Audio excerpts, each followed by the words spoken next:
kwamba nilikwambia mimi nilitiaga moyo sana. Mimi sikuwahi kwenda chuo cha kujifunza kushona. Sijawahi kwenda kwenye mambo ya ushonaji. Lakini moja nilikuwa naangalia tu na nikaanza kushona. Nakata, nikashona. Mara ya kwanza nikawa kushona suruali, nikashonaga modo. Tena modo haikupanda. Yaani ikaishiaga hapa. Saizi ningepata soko sana kwa sababu watu wengi hawataki suruali zinazokuja juu. Za hapa ningepata soko. Kwa hiyo ikaishiaga hapa. Nikajiuliza kitu gani tatizo? Lakini kuna mama mmoja nilienda kwake. Akaniambia, "Mchungaji, kumbe unashona?" Huwa nashona lakini mimi sijui sana. Akasema hakuna asiyejua kushona na hakuna mtu asiyejua, isipokuwa ingia kwenye mashindano na kuna watu wengine utawakuta hawajui kuliko wewe. Nikasema kweli, nikaenda kununua jola na sketi za shule na shati za shule, wanafunzi shule primary. Nikaenda kununua. Sijawahi shona sketi, sijawahi kushona shati. Nikaileta pale nyumbani. Nikachukua shati la mtoto, nikaanza kupima vilivyo vile, pima kata. Sketi nayo nikalalua sketi moja, nikapima urefu wake, nikaona wanaweka malinda yale, nikashika telefoni yangu nikakaa hapo. Nikapiga sasa kama mama asogee. Tena nataka nikiharibu niseme nimeshona ninavyotaka. Nikashona. Watu walipokuja kujaribu hivyo wakasema, "Yaani kumbe tuna fundi hapa." Amina. Unajiona panzi, utakaa kwenye cherehani. Sio maana kitu kingine huwezi kufanya. Kwa sababu gani? Unajiona wewe siwezi. Mimi siwezi. Fulani ndio bora sana kuliko wewe. Nisikilize, wewe ni bora sana. Siku zote ujione ni bora. Usiruhusu mawazo kanyonge. Amen. Nimesoma maandiko hayo. Kutoka Wapili sura ya 4 mstari wa 10. Mstari wa 10.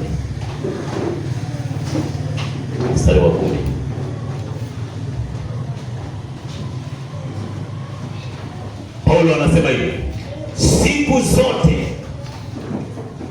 twazichukua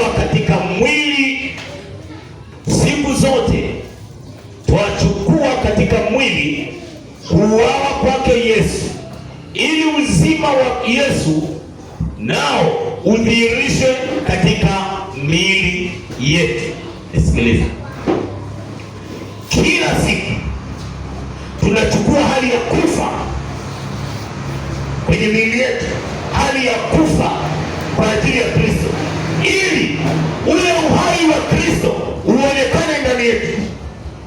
Yaani tunafisha mambo yetu ya kinyonge ya dunia hii, tunaacha mambo ya kimungu kwenye maisha yetu, ili kwamba watu wakikutazama wasikuone wewe, ila wamwone Kristo kwenye maisha yako. Unajua, siku moja nakumbuka Petro na Yohana wakati wamefanya muujiza ule, wanafanya miujiza katika Matendo ya Mitume, wanasema hivi, walipowatazama Petro na Yohana, wakaanza kufanya uchunguzi, utafiti wao, wakasema hao watu kwanza hawana elimu. Hebu angalia mzee, huna elimu. Sikiliza hoja ni leo anachozungumza. Wakasema nini? Kwanza huyu babanka hana kidato. Wakachunguza sehemu ya pili, hana mali, si tajiri. Wakachunguza sehemu ya pili, si sehemu ya familia ya watu wenye elimu ya dini. Huyu hana elimu kabisa. Lakini kuna jambo tumegundua. Nini kimetokea? Wanasema tumegundua jambo moja, wamekuwa pamoja na Yesu kwenye maisha yao. Tumeona ushirika wao na Yesu. Inawezekana hawana elimu, lakini tumeona kitu ndani yao. Ndani yao wana kitu cha Yesu. Kwa hiyo wamekuwa shirika na Yesu. Kwenye maisha ya kanisa sisi si wanyonge. Kwenye maisha ya duniani huku sisi ni wanyonge. Yesu ni nguvu yetu, Yesu ni ushindi wetu. Kila mmoja awaze kwenye maisha yake asipende ni mkuu kuliko aliye upande wako. Amen. Wewe ni nani? Unajiona na yeye. Watu wanaanguka kwa sababu ya wanaangalia kipato chao. Hatui viongozi, hatuchagui baraza la wazee kwa kuangalia kiwango chao cha elimu au kipato chao. Ukiona hata Mungu hahangaiki na vitu hivyo, anasema hivi, amevichagua vilivyo vinyonge katika dunia na kuvipandisha juu sana, ili kuviaibisha vile vyenye nguvu, kwa ajili ya hivi vilivyokuwa visivyo na nguvu, vilivyodharauliwa jana, sasa vinapewa heshima leo. Kwa sababu gani? Vimefika mahali ya kujitambua ya kwamba kazi tuliyonayo sio sisi wenyewe, bali Yesu yuko ndani yetu. Haleluya! Kristo akikaa ndani yako, jitambue. Usipende kujiangalia tu magonjwa yako, usipende kuangalia tu shida zako, angalia anayekaa na wewe ndani yako. Amen.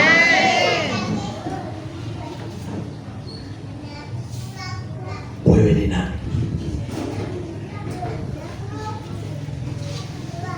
Kuna watu wanahukumiwa, kuna makosa madogo yaniombe na hawa kwanza. Wewe ni kama kuna mtu yuko hapa, nisikize, usiogope wala usione aibu. Kama uko mahali hapa unahisi maisha na Mungu kuna mahali kuna kikwazo, yaani kuna shida kidogo na Mungu na wewe, yaani wewe na Mungu kuna vitu vimeingia sana. Hivyo sawa, nisikize nikwambie, kuna neema ya ajabu sana Mungu ameshusha asubuhi ya leo kwa ajili ya msamaha, kwa ajili ya msamaha wa watu, kwa ajili ya watu kusamehewa makosa yao. Nisikilize, usiangalie tu pale ulipoangukia, angalia kuna mahali pa kuinuka, uanze tena. Usijitafakari tu juu ya anguko lako ulioanguka jana, tafakari kwamba kuna kuinuka tena. Nisikilize, usijiangalie tu kwamba umekuwa kama panzi, lakini sikiliza, Biblia inasema hivi, hao watakuwa chakula chetu. Nataka nikutie moyo asubuhi ya leo, kama yuko mtu mahali hapo anaona kabisa kwenye maisha yake kuna hitilafu fulani na Mungu, usikae hivyo ulivyo. Wewe umeteuliwa na Mungu. Mungu amekuchagua leo aweze kukusamehe makosa yako yote. Mungu aweze kuondoa shida zako zote. Na kama unajihisi kwamba una tatizo katika mwili wako, inawezekana kuna ugonjwa fulani uko kwenye mwili wako unasababishwa na makosa fulani ambayo inawezekana ulikosa miaka iliyopita, ama kitu fulani kiliingia kwenye maisha yako. Nataka nikwambie hivi, yuko Mungu ambaye anataka kukufanya upya. Anasema hivi, mtu akiwa ndani ya Kristo amekuwa kiumbe kipya. Mungu anashughulikia yale yote ambayo jana tuliona kwamba tu dhaifu. Mungu haangalii udhaifu tulionao. Mungu anataka kuuone, akufungue macho, uone ukuu na uweza ambao ameachilia ndani yako. Nilikuwa natafakari asubuhi, nilikuwa natafakari jinsi Mungu alivyoachilia mamlaka yake ndani ya watu wake. Anasema akawapa amri ya kukanyaga nguvu zote za ile adui. Nisikilize, sio nguvu mbili, nguvu zote za ile adui. Nikasema Mungu ni wa ajabu. Anampa mtu mnyonge, anampa mtu ambaye hakustahili nguvu za kukanyaga nguvu za ile adui. Ni namna gani Mungu anampendelea mwanadamu huyu? Nisikilize, Mungu, thamani yako ni vile unavyojitambua mwenyewe. Na kuna mtu hapa anajitambua kabisa, njia zangu hizi namhitaji Yesu leo. Nahitaji Yesu atengeneze afya yangu hii leo, afya hii, haya maisha nilionayo, hii hali nilionayo, siwezi kwenda mbele zaidi. Nimefika mahali nahitaji msaada wa Mungu. Nisikilize, fikra zako kama zinakuleta chini, siku ya leo Bwana anataka anyanyue hizo akili na fikra zako. Inawezekana unafika mahali unajiona kama si chochote. Nisikilize, hivi unajua kwamba usipokuja kanisani siku moja, mchungaji wako anajua kwamba hukuja? Hebu muulize mwenzako, muulize swali leo, kuuliza dakika moja ya kuongea.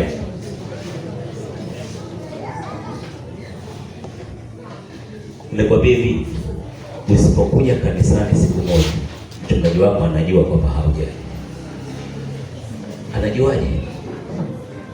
Mimi sijui, hata mimi naonaga tunajua mambo fulani hajaja, ila najuaje? Najua kwamba hajaja. Na ukitoka kabla ya ibada, najua kwamba umetoka.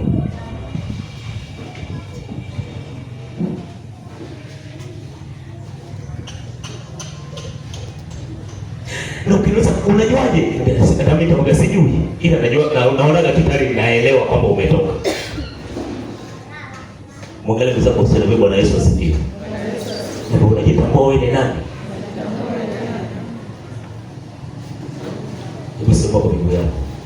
Wewe ni nani? Wewe ni nani? Unajua thamani yako. Thamani yako haiko kama vile watu wanavyokusema. Watu wanaweza kukusifia, lakini kumbe wanakuzodoa. Watu wanaweza kufikiria kama utafikia watu. Wewe niulizie tu mtaani, watu utasikia sifa zako wewe ni nani? Na mabenti wakikaa pembeni hawasemi hivyo.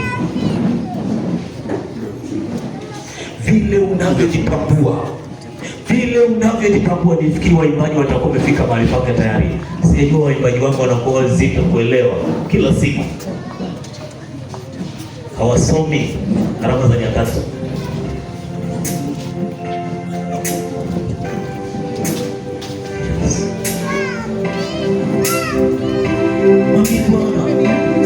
Moyo wako unasemesha moyo wako. Mungu anasemesha moyo wako. Mungu anasemesha moyo wako, anajua.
Si akili ya mtu yote.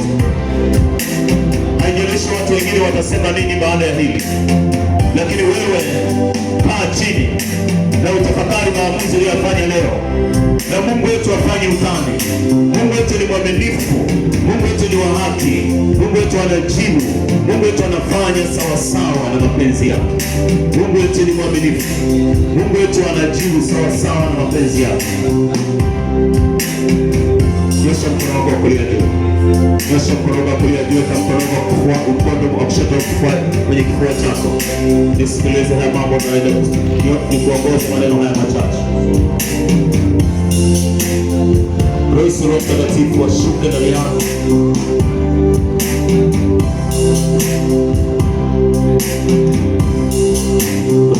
Sema maneno haya. Ee Bwana Yesu, ninakushukuru kwa ajili ya neema yako, kwa ajili ya siku ya leo, kwa ajili ya saa hii. Asante kwa neno lako. Asante kwa kunipenda. Asante kwa kunijali. Asante kwa kuniheshimu. Nimekuja kwako, nimejitafakari, niko mbele zako. Umeuchunguza moyo wangu, umeujua moyo wangu. Najiweka wazi kwako, naomba rehema zako, natubu mbele zako. Nataka matengenezo yako, nataka damu ya Yesu inisafishe kabisa. Nataka Roho Mtakatifu aingie ndani yangu, aingie ndani yangu, anipe ujasiri wa kujitambua, na kujitambua kwamba mimi ni nani. Nisamehe makosa yangu yote, samehe njia zangu zote, samehe udhaifu wangu wote, samehe mawazo yangu yote niliyojiwazia kinyume na vile nilivyo, nikapoteza thamani yangu. Lakini leo damu ya Yesu inirejeshe upya thamani yangu, ufahamu wangu urejee upya katika jina la Yesu. Mimi si dhaifu, mimi si aliyekataliwa, mimi ni anayekubaliwa. Nimehesabiwa haki kwa damu ya Yesu, kwa damu ya Yesu nimehesabiwa haki kwa damu ya Yesu. Mimi si mnyonge, mimi ni mwenye nguvu, mimi ni shujaa, nimeshinda kwa damu ya Yesu. Kuanzia leo mimi si dhaifu katika mwili, katika roho, katika ufahamu wangu, katika akili zangu, katika jina la Yesu. Mimi ni shujaa, mimi ni shujaa. Wazee kabisa, tutoka na mkema. Mungu angalia umekosa makosa gani. Wanadamu wanahesabu dhambi zako, wanadamu wanahesabu magonjwa yako, lakini yeye Mungu anahesabu dhambi zako. Angalia ukubwa kwamba una dhambi nyingi kuliko mwingine. Angalia kwamba una gonjwa kubwa na lina jina kubwa kuliko mwingine. Nataka nikwambie yuko Yesu anaweza kuleta uponyaji katika mwili wako. Amini Yesu analeta uponyaji. Amini Yesu analeta uponyaji kama ni udhaifu wa kiafya. Amini Yesu analeta uponyaji. Katika jina la Yesu, katika jina la Yesu, katika jina la Yesu, katika jina la Yesu, katika jina la Yesu, katika jina la Yesu, katika jina la Yesu. Oh Baba wa rehema, asante mfalme mwema, asante Mungu wa utukufu. Baba tunakushukuru kwa ajili ya watoto wako Bwana ambao wamesema Bwana twaja mbele zako, tunakuhitaji, tunahitaji msaada wako, tunahitaji msaada wako Baba, katika jina la Yesu. Oh, asante Bwana kwa kuwa mchana wa leo unawafungua Bwana, unakwenda kuwaweka huru, unakwenda kuwaweka huru katika jina la Yesu. Kila udhaifu katika mwili wako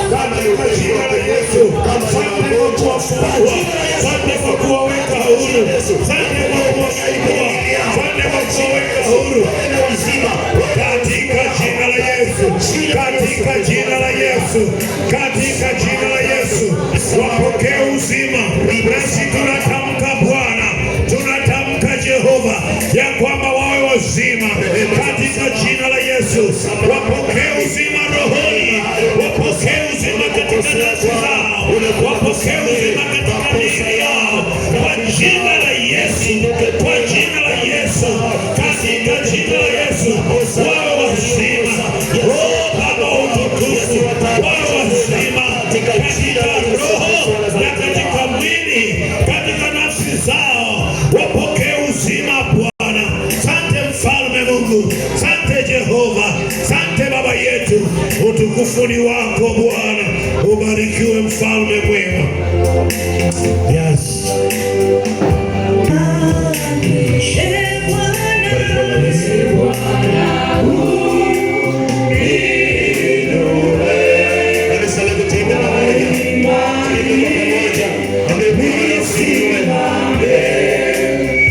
Nipande mwili na yote